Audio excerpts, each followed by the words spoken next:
اعوذ باللہ من الشیطان الرجیم بسم اللہ الرحمن الرحیم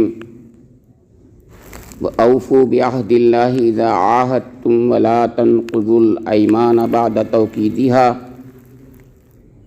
وقد جعلتم اللہ علیکم کفیلا ان اللہ یعلم ما تفعلون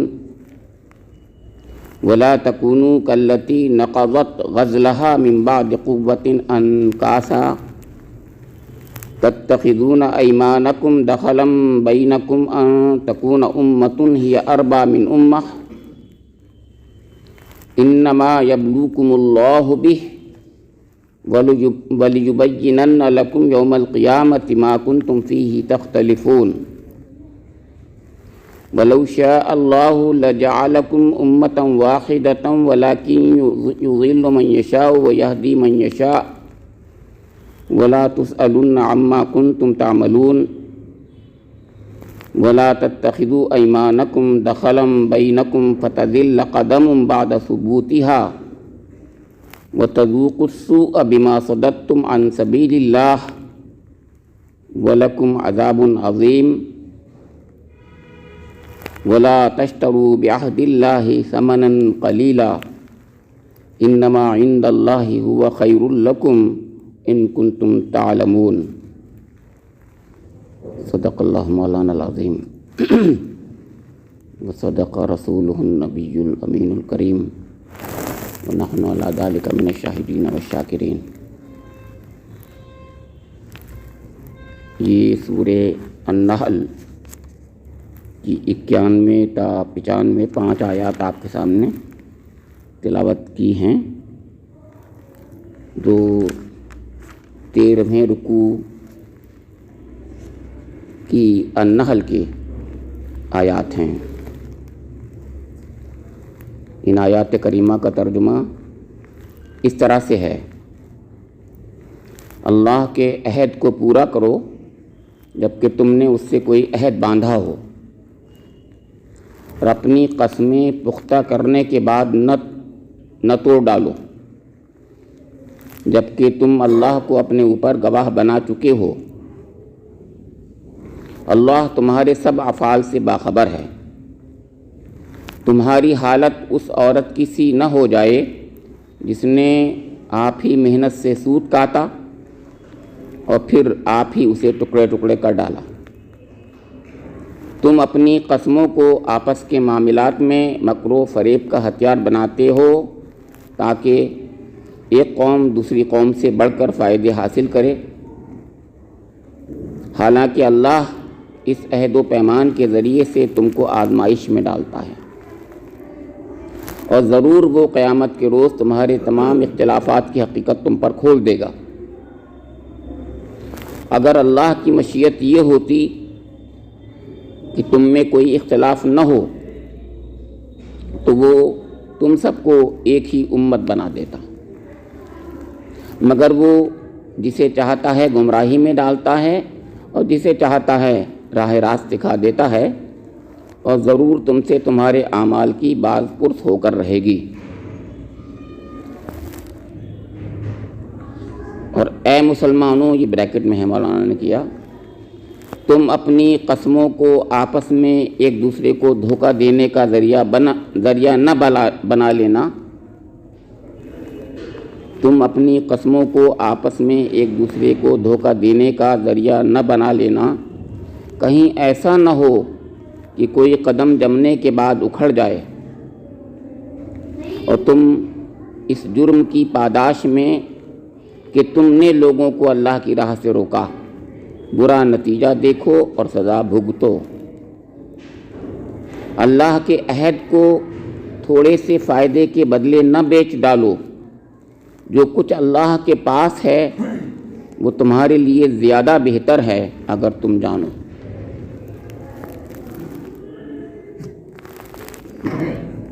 آج کی آیات میں جیسے کہ آپ نے غور فرمایا ہوگا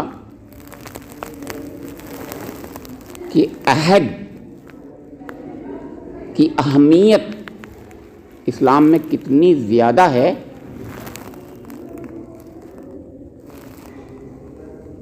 وہ 5 آیات میں اللہ تعالیٰ نے مختلف اس کے پہلو پیش کرتے ہوئے مختلف طریقوں سے بات فرمائی ہے، اور بدقسمتی سے امت مسلمہ عہد کے معاملے میں بہت ہی کوتاہی کرتی ہے۔ حضور نبی اکرم صلی اللہ تعالیٰ علیہ وآلہ وسلم نے ایک فرمان بار بار یاد دلایا تھا اپنی امت کو۔ دو شکلیں ہیں اس کی، دو ہیں، وہ ہر جمعے میں آپ کے خطبے میں آتا تھا، جو اب نہیں آ رہا ہے، کہ لا ایمان لمن لا امانۃ لہ ولا دین لمن لا عہد لہ۔ اس میں ایمان نہیں ہے جس میں امانت نہیں ہے، اور جس میں عہد نہیں ہے اس کے پاس دین نہیں ہے۔ لا دین لمن لا عہد لہ، دین ہی نہیں ہے اس کے پاس، وہ دین والا ہے ہی نہیں جو عہد کا پاس و لحاظ نہیں کرتا۔ یہ ہر جمعے میں حضور نبی اکرم یاد دلاتے تھے، اور بار بھی خطبے میں اپنے خطبوں میں یاد دلاتے تھے۔ ایسی بات نہیں کہ حضور نبی اکرم ہی یاد دلاتے تھے، بلکہ قرآن میں 40 سے زیادہ مقام پر عہد کی پابندی اور عہد کو پورا نہ کرنے پر وعید کا ذکر ہے۔ خاص طور سے وہ قوم، وہ امت جو اپنے کو اللہ کا چہیتا اور اللہ کا بیٹا تسلیم کرتی تھی، بنی اسرائیل۔ نحن ابناء اللہ و احباؤہ، ہم اللہ کے بیٹے ہیں، اس کے چہیتے۔ وہ چہیتے جو ہیں، معلوم ہے آپ کو، ان پر جو کتاب نازل کی گئی، جس کو ہم تورات کہتے ہیں، قرآن بھی تورات کہتا ہے، وہ عہد نامہ ہے۔ اس کتاب کا نام ہی عہد نامہ ہے، بک آف کویننٹ، عہد کی کتاب ہے وہ۔ یہ سوچیے آپ کہ ایک پوری حضرت موسیٰ علیہ السلام کی شریعت کی اساس، اس کی بنیاد یہ ہے کہ حضرت موسیٰ علیہ السلام بار بار جب اللہ کا حکم آتا تھا، اپنی امت، اپنی قوم کے سامنے وہ احکام رکھتے تھے، اور اللہ تعالیٰ کے حضور وہ عہد لیتے تھے۔ ہر بات، ہر حکم جو آتا تھا اس پر پہلے عہد لیتے تھے۔ بلکہ عہد تو عجیب معاملہ ہے، عہد ان کے ہاں وہ عہد کا صندوق بھی کہلاتا ہے وہاں تو۔ مطلب کہنے کا یہ ہے کہ بنی اسرائیل میں عہد کا مقام اتنا زیادہ ہے۔ آپ دیکھیے، سب سے پہلے جو بنی اسرائیل کو یاد دہانی کرائی گئی ہے سورہ بقرہ میں، یا بنی اسرائیل اذکروا نعمتی التی انعمت علیکم اوفوا بعہدی اوف بعہدکم وایای فارہبون۔ سب سے پہلے کیا بات کہی؟ پہلے نعمت کا ذکر کر کے بتایا کہ میرے عہد کو یاد کرو، اوفوا بعہدی میں تمہارے عہد کو یاد رکھوں گا، اللہ تعالیٰ کہہ رہا ہے، اور مجھے سے ڈرو، وایای فارہبون۔ سب سے زیادہ نڈر قوم جو تھی وہ یہی ہے، اور آج بھی ہے، پہلے بھی تھی، اسی لیے وایای فارہبون کہا تھا۔ اور سب سے زیادہ عہد کو توڑنے والی یہی قوم تھی۔ بدقسمتی سے انہی کے دیکھا دیکھی اس امت نے بھی یہود کا طریقہ اختیار کر لیا ہے، کیونکہ حضور نے فرمایا تھا ہر وہ گمراہی جو اہل کتاب کریں گے تم بھی کرو گے، گوہ کے بل میں گھسے ہیں تم بھی گھسو گے۔ تو سب سے زیادہ جو خرابیاں یہود میں تھیں وہ امت مسلمہ میں ہیں سب زیادہ۔ ہم سب سے زیادہ بدقسمتی سے عہد، ہمارے یہاں عہد اور وعدہ کوئی چیز ہی نہیں ہوتی۔ حضور نبی اکرم کی نبوت ابھی نہیں، آپ کو مبعوث نہیں کیا گیا ہے نبوت سے۔ ایک وعدہ آپ نے کر لیا، ایک تجارت کی ڈیلنگ تھی، سمپل سی ڈیلنگ تھی، اور اس نے یہ کہا پیسہ میں محمد صلی اللہ علیہ وسلم لا کے دیتا ہوں ابھی۔ کہا ٹھیک ہے، میں کھڑا ہوں یہیں پر۔ آپ کو پتہ ہے 3 دن تک کھڑے رہے حضور نبی اکرم وہیں پر۔ 3 دن بعد اس کو یاد آیا، ارے میں نے تو محمد سے ڈیلنگ کی تھی صلی اللہ علیہ وسلم۔ اس وقت نبی نہیں تھے آپ،